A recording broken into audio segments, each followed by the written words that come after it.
शैली ने अपने गांव में अद्भुत कहानियों की चर्चा सुनी थी, लेकिन उनके जीवन में कोई ऐसी कहानी नहीं थी जो उनके अंदर को छू जाती।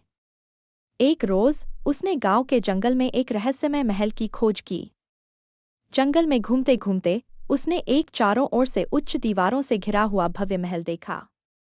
वह धीरे धीरे महल के तरफ जा रही थी कि अचानक वहां से एक कौवा उड़ता हुआ निकला और वह डर गई।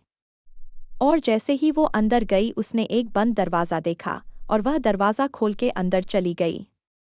भीतर उसका एक राजकुमारी ने स्वागत किया।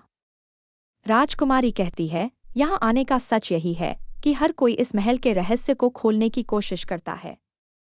शैली को यह समझ आया कि यह महल किसी बड़े रहस्य को छुपाता है। राजकुमारी ने कहा, अगर तुम मेरे साथ एक कठिन परीक्षा में सफल होते हो तो मैं तुम्हें इस महल का रहस्य बता सकती हूँ। शैली को बहुत कठिन परीक्षा पूरी करने के लिए कभी तपते रेगिस्तान में बिना पानी के तो कभी समुद्र के बीच में एक जादुई हीरे के तलाश में निकल पड़ी और अंत में उसको वह जादुई हीरा मिल ही गया।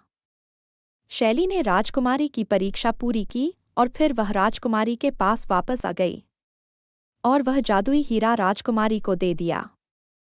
हीरा पाके राजकुमारी ने महल के रहस्य के बारे में बताया।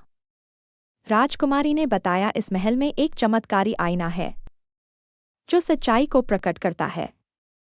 राजकुमारी ने कहा, वह तुम ले जा सकती हो।